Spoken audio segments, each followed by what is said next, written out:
Hello, everyone. Welcome to Observer Live. I'm your host, Gary Keith, and I'm with my co-host, Shannon. Hello, hello. So we had a little bit of a different idea. We're going to do things a little bit different than we've done the last two shows. This is actually Shannon's idea. So Shannon watches a lot of podcasts. That's an understatement. Me and Shannon both watch a lot of podcasts. We've pretty much totally given up regular entertainment. It's all YouTube and podcasts at this point. I watch all cars and computer stuff and nerdy things, and Shannon watches. I'm more of a Andrew Huberman, Theo Vaughn, Joe Rogan. Joe Rogan. Joe Rogan. I love him.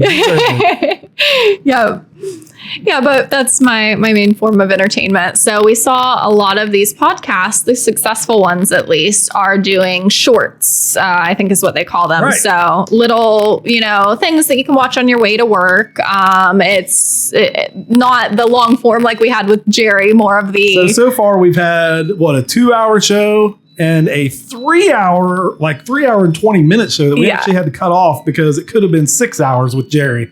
We were rolling. We actually had to stop. But I think that's not for everybody. So I don't think that everybody wants to listen to us for 3 hours. Now, I think we also probably have a contingent of people out there who will, keep it on their phone or keep it up on their car or whatever and maybe listen to it over a couple days. But we thought maybe we could catch another little group of people who might just want to see, 30 minutes, 40 minutes, 50 minutes, whatever it comes out here to. Definitely probably not an hour. We're going to try to stay under an hour. Yes. Even though it's really hard for me and Shannon to stop talking when we start. But we're going to try really hard for you guys, make this more of a on your way to work type thing. And that's kind of what brought up our topic. So we're going to try it out with a topic first. Right. We have a plan here. Yes. We're coming in with a plan. Get ready, people. Yeah. So what we've been picking up is we're going to try and find a topic that's popular for the week or however frequent. Right. And what we're seeing right now. We're looking hard at the rant room. Exactly. The rant room, anything that's in the news, exciting, you want to know more about it, but don't want to take the time to it. Listen to us ramble about it. Actually, just to bitch a little bit, I'm going to bitch a little bit. The rant room won't even let me share my stuff. Oh no. Did you get kicked out? No, I think it's because of their ban on any politics. Oh, wow. No politics in the rant room? What else do you rant about?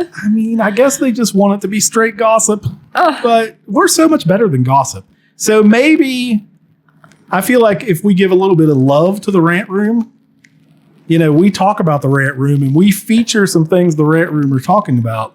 Maybe, just maybe, I think his name is Bruce that runs it. Maybe he'll let us in. Bruce, we're good people. I think that's his name. I hope I didn't get his name wrong. That probably would tick him off. Well, we're not friends, but I know who he is. I actually really respect anyone, with Facebook taking on one of those groups. My group has, it's getting close to 7,800, I think. It's pretty difficult. It takes a lot to watch that. And I think the rant room is 14,000. And, when you have that many people are going to be spamming you, and you're going to have fraudsters and everything you can imagine on there. And I think they did stop allowing anonymous posts. Thank you for that. We don't want anonymous posts. You should be able to put your name on anything you say. Right. So before I get into, I think what we're going to do is kind of read a couple articles on this, but how would you classify what we're going to talk about?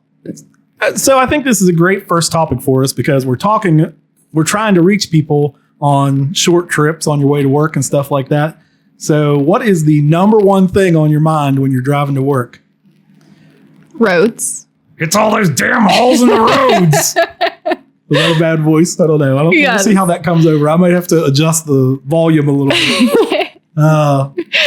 So I was telling Shannon a little bit ago, before we get into, we're going to let her actually read the news article so we know exactly what's happening here. But before we get into it, I swear, correct me if you think I'm wrong here, Shannon. Mm-hmm. We can talk about other areas. Mm-hmm. But if you drive from, now the part of 79 that I drive on the most would be from the airport in Pittsburgh, from that, whatever that exit is. I forget, mm-hmm. Is it 150 53 or something. I don't know. I'll tell you the name of it. Okay. Moon beaver. Moon beaver. Oh, I do not know moon beaver number. I love coming down the road. It always makes me giggle when I see the sign that says this way for moon/beaver. Right. That's an exit I'm always going to take. Moon beaver exit at the top. So and then 79 all the way from Moon Beaver, as we'll call it, to Charleston. If I had to tell you, now maybe maybe I have my thinking wrong here. Let's get comments here. You can comment first, like and subscribe, but I would also like you to comment if you think I'm wrong about this. The worst stretch of I-79 between Moon Beaver and Charleston is Harrison County. It's the worst from just before the mall exit from the 121 to the 119. That's the worst. That is the worst piece of road. I have to say it's the worst piece of road I've seen almost anywhere on a major interstate highway. Like, it is crazy how bad it is. It's so bad that previously, for a little while, I was driving an old TJ Jeep. You know, it was like a 93 that I redid. Hey, go 93. Yeah, I completely redid it. It was beautiful. I did all this work on it. I literally spent more money on it than it was ever worth. I probably put more money into that Jeep than it was worth new. And I ended up selling it, unfortunately. I always am upset when I sell something. But anyway, hitting the bumps on 79, I think I almost killed myself one day. Because Jeeps of that age are not like Jeeps of today. They're not made for highways. Going 70 miles an hour in a TJ Jeep is super dangerous. And I got into what Jeep people know as the death wobble. I hit a bump and it just started going. Oh. Like, if you've never experienced it, you don't want to. No. There was cars around me and it was early in the morning. And I actually had to come to a complete stop before it stopped doing it. Okay. And that was right at the terrible bump northbound right before the mall exit. There's a terrible bump right there. Okay. So what we had looked at was there's some work starting. So you type in, work on 79 news articles into Google, a full page plus comes up. So this is just one of them I want to read, and then we're going to comment on it a little bit. Where's the article from? This article is from MetroNews. So it's making it all the way down. We've also got some other ones. Do you prefer? we can go to staff. I like this one because it had a guy. It's not fake news. I got a guy attached to it. So it has an actual human that wrote this article. So if, something comes up that we want to address a human, it's better than like WDTV staff. Right. This is by Joe Nelson. Shut up and let Shannon read this. Yes. So, we have DOH says contractor wants to get started soon on major I-79 work in Harrison County. The State Division of Highways says a contractor wants to start work as early as next month on the reconstruction and repaving of an 8-mile stretch of Interstate 79 between Anmoore and Saltwell Road in Harrison County. DOH District Manager Earl Gaskins said Mountaineer Contractors, which was awarded the $19 million contract, wants to start on drainage repairs this winter, so repaving can take place next spring and summer. This section of interstate is 3 lanes in each direction. It's an isolated overhaul project, Gaskin said. We're reconstructing the drainage, so there's going to be a brand new paving, and it's an extensive project that's going to do a lot of good for this area. Gaskins said a timeline will be determined in the near future. We're meeting with the contractors here in the next couple of weeks, and they're wanting to get started in December, said Gaskins. There are going to be some major drains that we're going to have to correct. They're wanting to get all of that done this winter. That way they can start paving in the spring. Everything is scheduled to be done by November of next year. Gaskins said the drainage work will include a complete excavation of portions of the road, added with the replacement of barrier walls and drainage structures that are expected to be completed by the end of the spring. We might have to do some pretty extensive excavation. We might have to remove some sections of a barrier wall that's in place now, and we may add some drainage structures, and then of course replace the wall that we've taken down to replace those, said Gaskins. So there's a lot of work involved with the correcting of the drainage. Gaskins said the project is also expected to support traffic increases that are expected to take place as development continues around Harrison County, particularly around the North Central West Virginia Airport. It's long overdue, and we worked really hard with our leadership to get this project through. And luckily, we did get it through, said Gaskins. Now we can start to see some progress getting the repairs done. That is the end of the article. So what do you think? You know, I wish I had a different kind of brain, Shannon, because this should make me happy. Mm-hmm.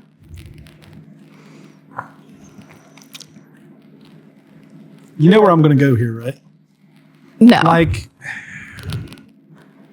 so how long has, this is actually a question. I'm not asking and I guess we're just going to have our opinions here because I don't have an answer. How long has that been 6 lanes?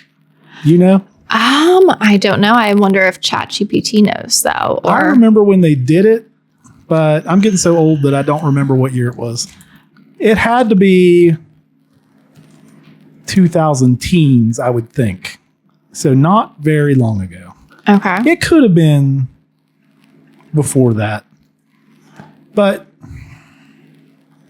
gosh, I'm going to sound like a jerk here. How do I do this? How did they screw this up so bad? Like, they have to fix all the drainage? Right. On an 8-mile stretch. So it's basically where they put the wall down the middle. Mm-hmm. So as you know, it used to be grass in the middle and the wall wasn't there and it was only 4 lanes. Okay. So I'm assuming here that the drainage problem didn't exist then because you got the grass in the middle to suck the water up. Mm-hmm. So the problem here is they decided to put the wall in and make it 6 lanes, which thank God they did. It's great. Mm-hmm. I love 6 lanes.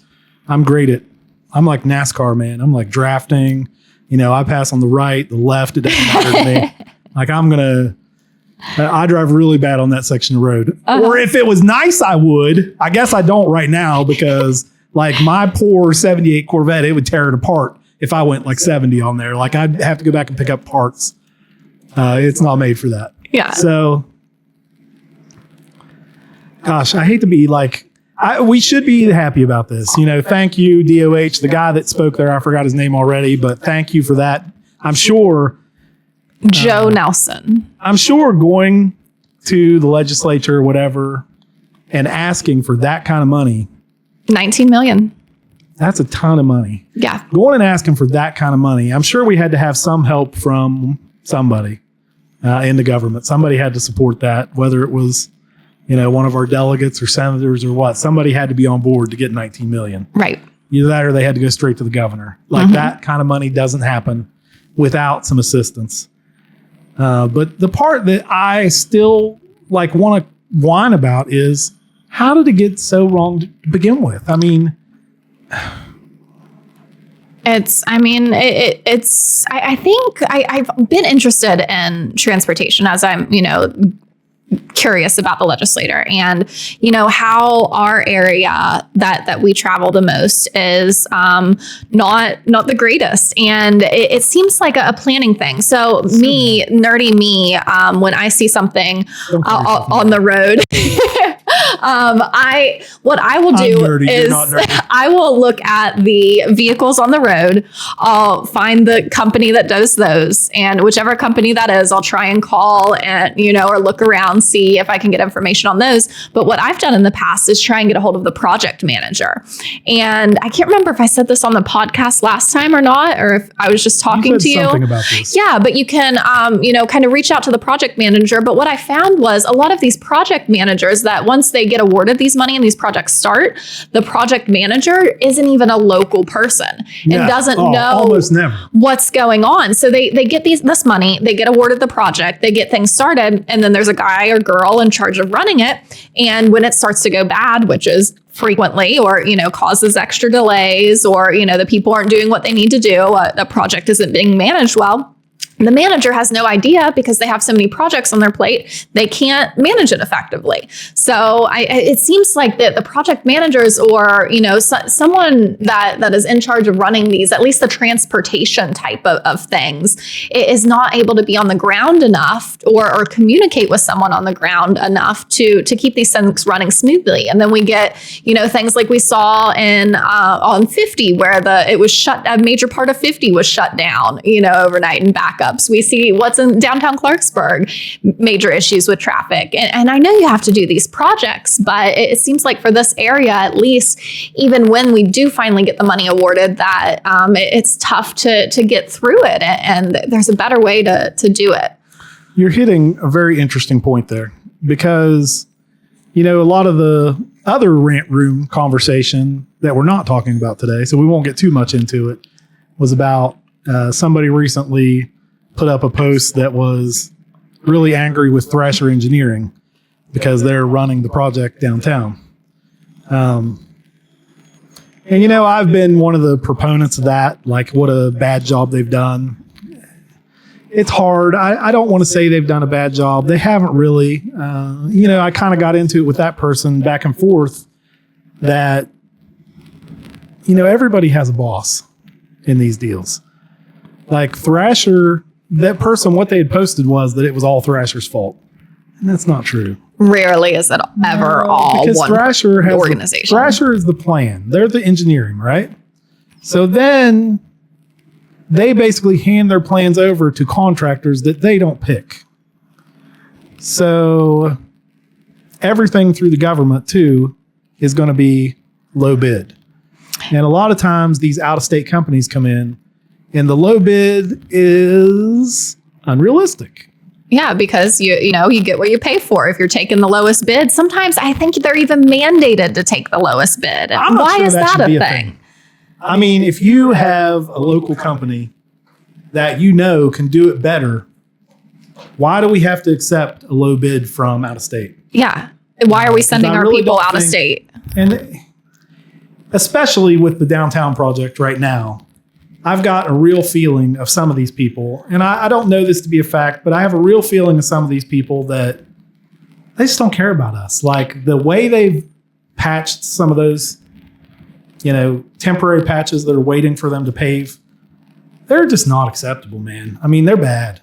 I'm not even trying to be a jerk, and I'm not trying to act like I know everything. That's usually the reaction you get from these guys. It's like, oh, yeah, you know everything. We should have just paved it the way you said. It's like, well, I don't give a... do you notice... I just want the end product. Yeah. But like when you drive through there, and I doubt it's probably going to be the same thing when they start this one on 79. Do you notice any of the workers there? I mean, between me and you, we know a lot of people in this area. Do you recognize any of the workers there? I do if there's city workers on site. Okay. Because from being on council, I know basically all those guys. Like if Mr. Eddie's out there, Drew Eddy, I recognize him. I recognize some of the water board guys if they're on site, but they're not on site of very many of those projects. Yeah. Very different than if there's an actual water break. Like there was a water break a while back on Milford Street and I drove by and knew everyone. Yeah. Completely different.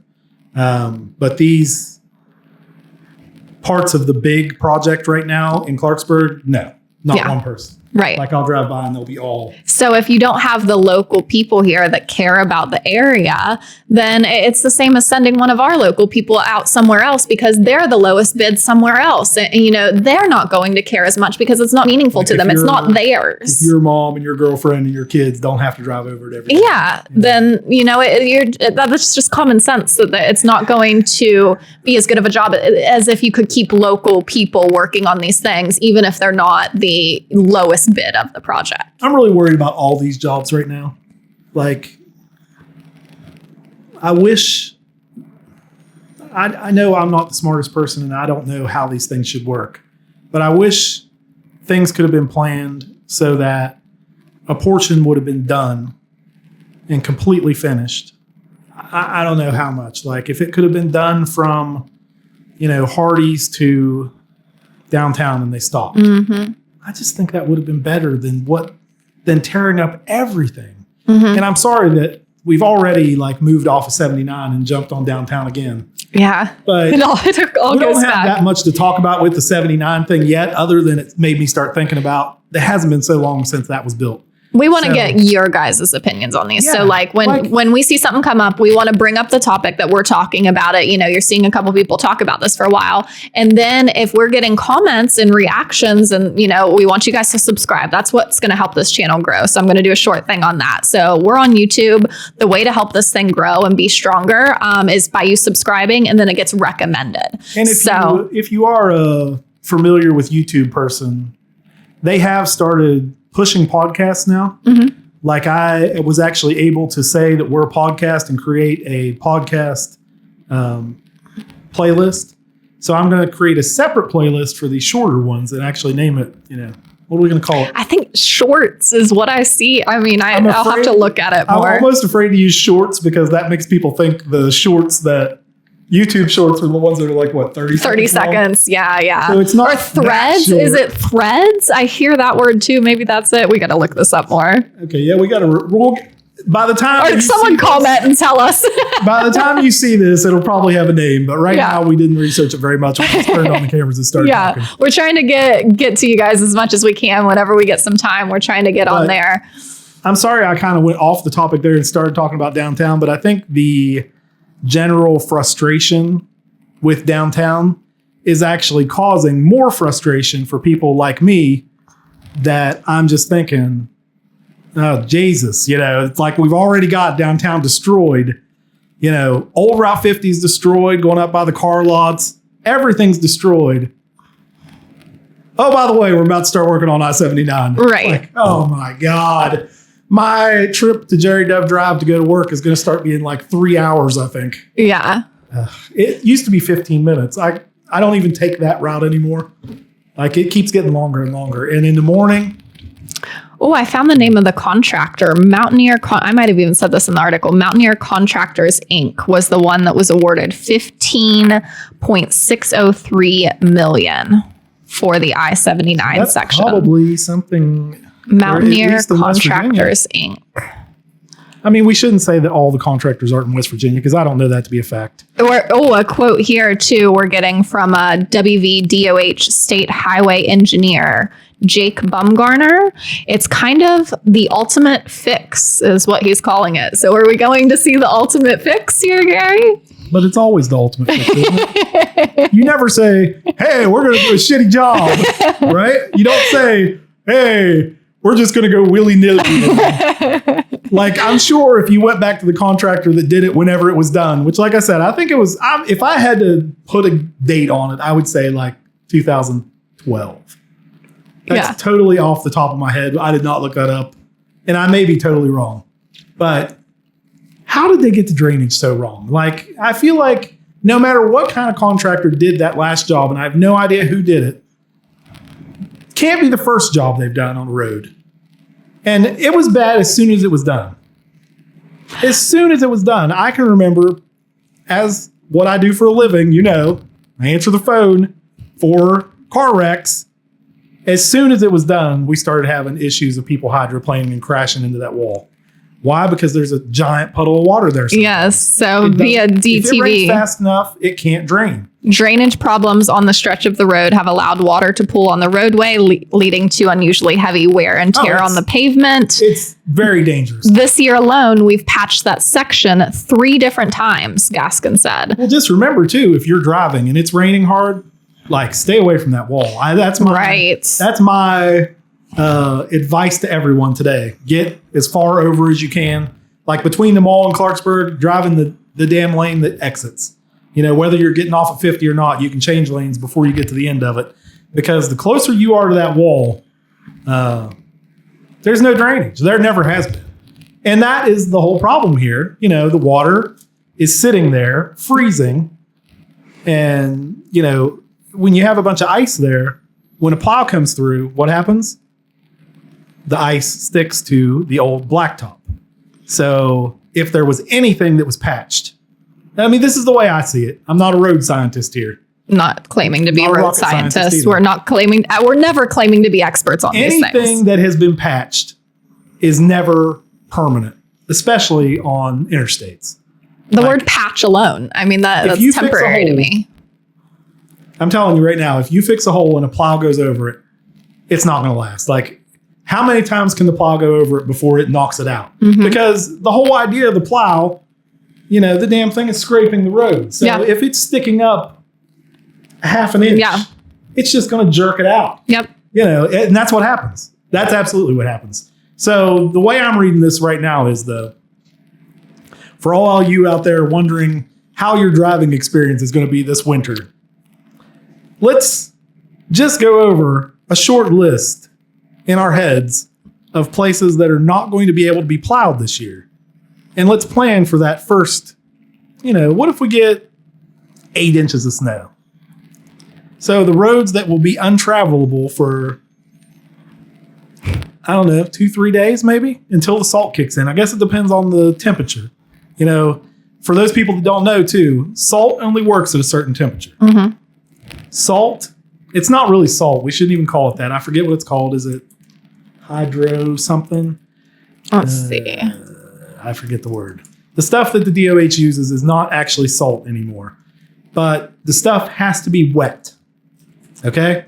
It's a chemical reaction between the chemical they use and water. So sodium, rock salt, or sodium chloride. Sodium chloride is what they use. That's right. So it works I don't think West Virginia uses very much rock salt. They may. I don't think so, though. The rock salt's the old stuff. Below 0 degrees Fahrenheit, it doesn't work. It basically stops melting ice altogether. Below 15 degrees Fahrenheit, it gets much weaker. And see, I thought it was even higher than that. Yeah, so that's generous. Salt lowers the freezing point of water, but only to a point.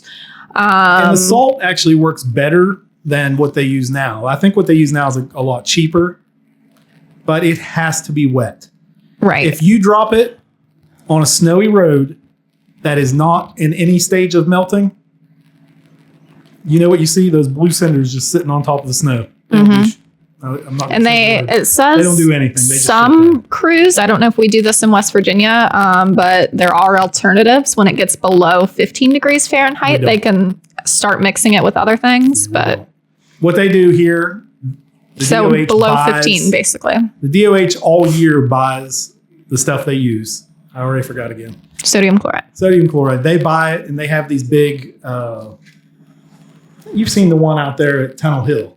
They have giant buildings that are nothing but that stuff. They just fill it with them. And then they go in there and fill the trucks. There's no remixing. They're not coming up with new formulas. They're just scooping it out of that building. Yeah.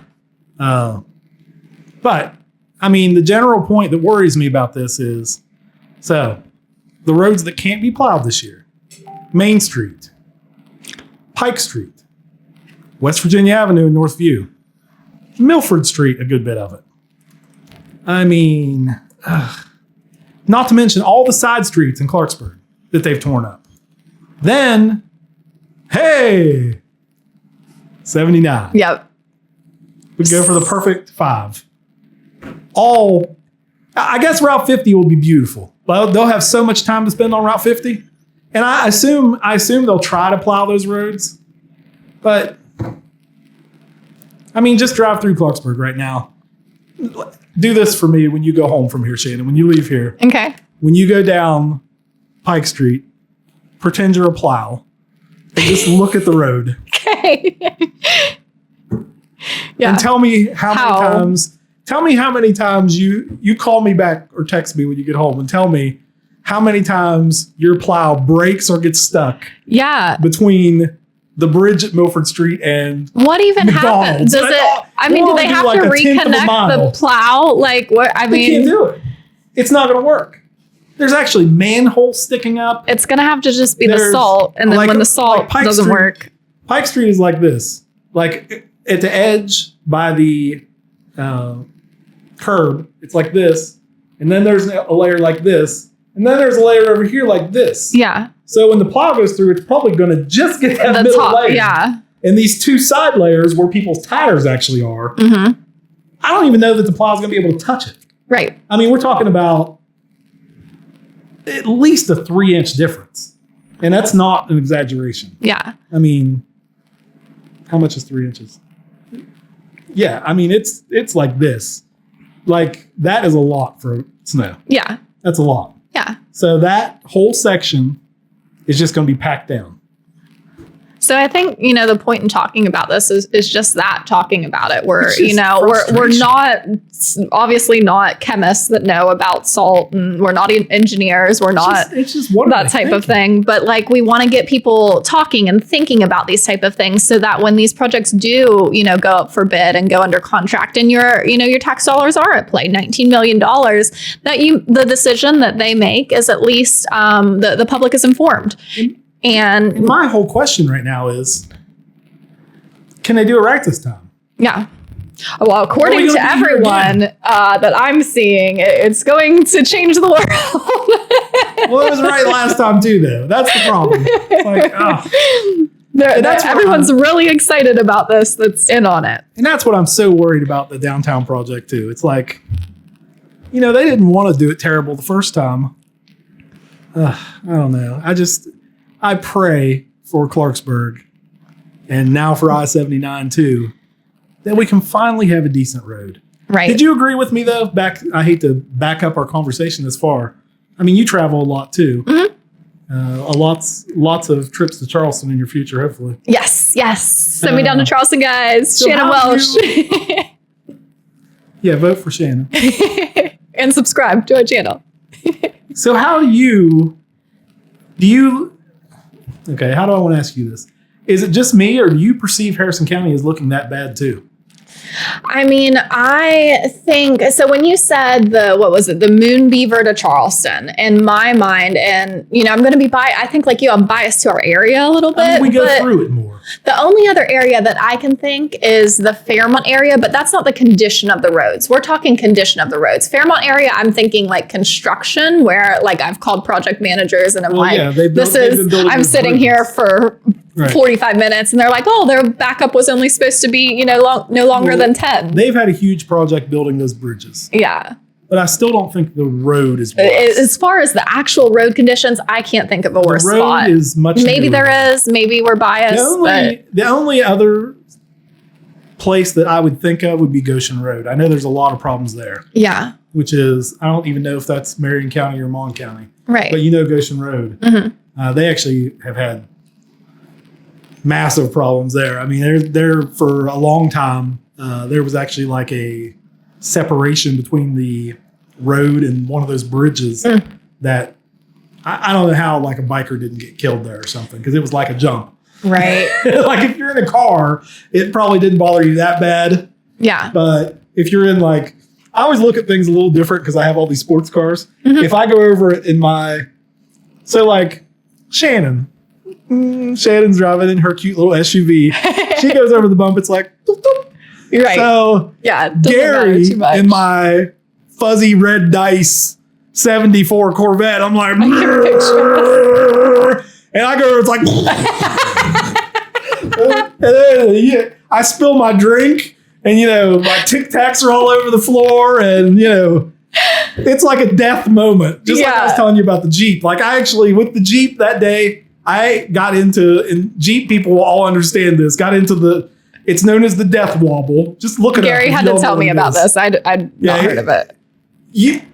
Basically, Jeeps are, off-road vehicles. They're not meant to go 70 miles an hour. They have a steering linkage that basically almost comes disconnected if you hit something too hard. And the wheels will independently go like this. Like they are not even connected anymore. And when you stop, it's like, oh, okay, it figures it out. And like, it's okay. It's okay again. But it didn't get the death wobble name because people like it. Like, somebody's probably died. And there's lots of people that have Jeeps. I mean, Jeeps are everywhere. So especially around here. It's probably the most common car on the road. I mean, other than, Chevy Cobalt and a Jeep. If you experienced a quote death wobble on a section of our road, I spent a ton of money on. Yeah, it had aftermarket parts. We're not the only ones seeing this, so not a piece of junk is what I'm saying. So like somebody that has a somebody's gonna get killed there. Basically, like I'm surprised it hasn't happened yet. Yeah, it's not even just that spot. It's just it's continuous. I think it gets a little better. Maybe at the rest area. Yeah. Rest area, like I saw part of that is they're doing all the way, even the rest area to Saltwell. That kind of surprises me because that's not quite as bad. And actually, Clarksburg to Anmoore is not quite as bad. The worst stretch is Clarksburg to the mall. That's the worst stretch. Yeah. And we can't blame one city because for those of you who don't know, the dividing point there is it's called the Simpson Creek Bridge. It's right there by the Bridgeport sewage plant. So that is almost 50-50. Clarksburg one way and Bridgeport one way. You know, I'm surprised that the Bridgeport piece isn't beautiful and the Clarksburg piece isn't like the moon. We're going to mow our grass right until the property line. They're both just as bad.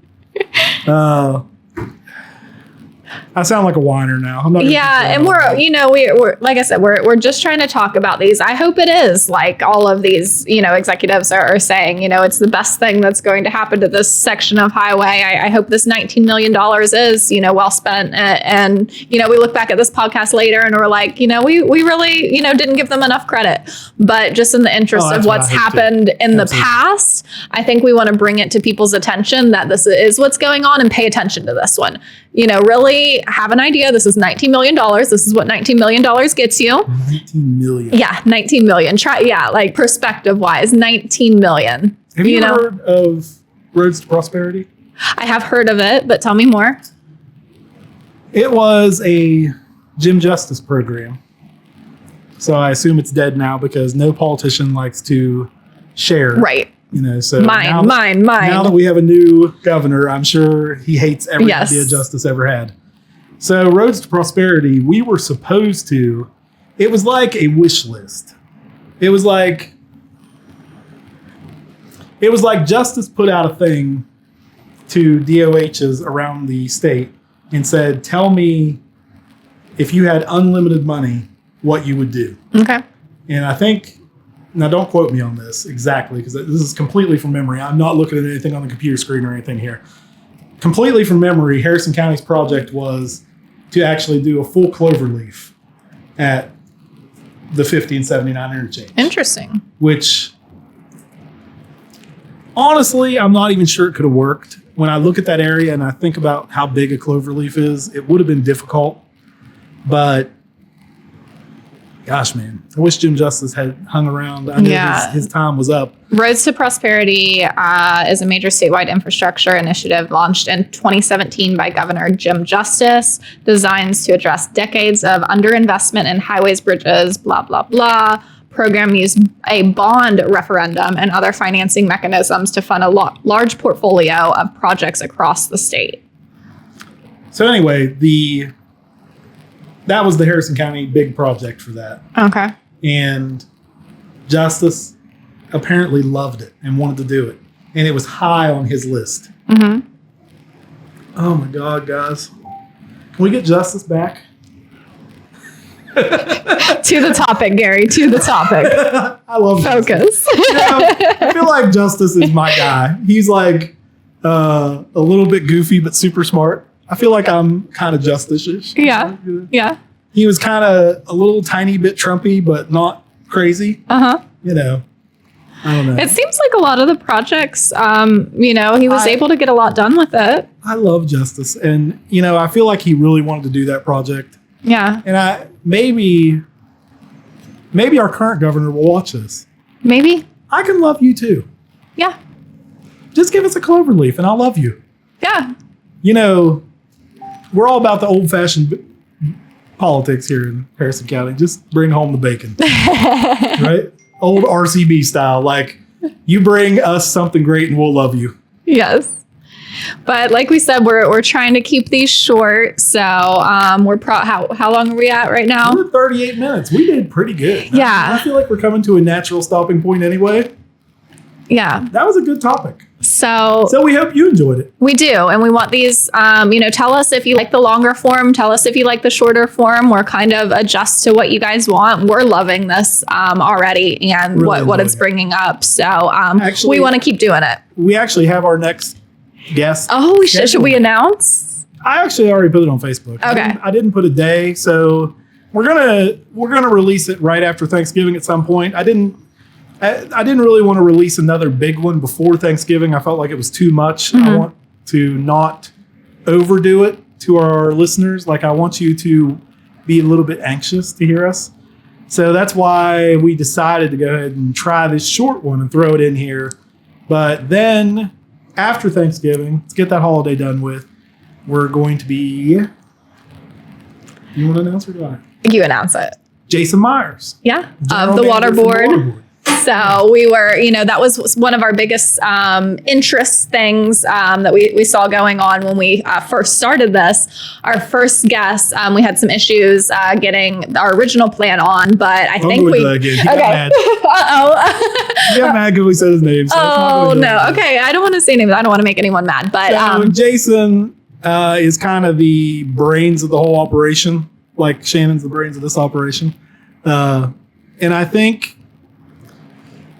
It's a good topic for us to bring Jason in here and let him talk and let people get to know him a little bit, because just like I was talking about that whole Thrasher post, there's a lot of blame to go around, and people like Jason are just trying to fix it. Jason is the good guy here. The bad guys, pretty much all gone. Jason came in when this project was starting, and he is like absolutely the nicest guy in the world, super, super knowledgeable. And we're looking forward to having a chance to talk to him. And I think the water board in general has got a lot of hate, even from me at some points. Not always deserved, though. The more and more you think about something and the more and more you look into a topic, you start seeing how nuanced everything is. So we really want to get the full long form source on that, because it is such a popular topic. I mean, heck, we can't even stop talking about it when we're supposed to be focused on one thing. So we really are excited to get Jason in here, hear it from the source, bring that to you guys, not make it, a private conversation between politicians, bring it to light, be transparent, have accountability available, because it's coming to you straight from the source. And I'm excited to get to talk to him and bring that to you guys. And anyway, we're going to wrap this up. Like and subscribe. Don't forget. Thank you very much for listening to us on the Observer Live. I'm Gary Keith. And Shannon Welsh. Bye, guys. And please like and subscribe, like she said. And hopefully this new format will have a name by the time I post it. But right now, we're still Observer Live. That's right. Have a nice evening. Bye, guys.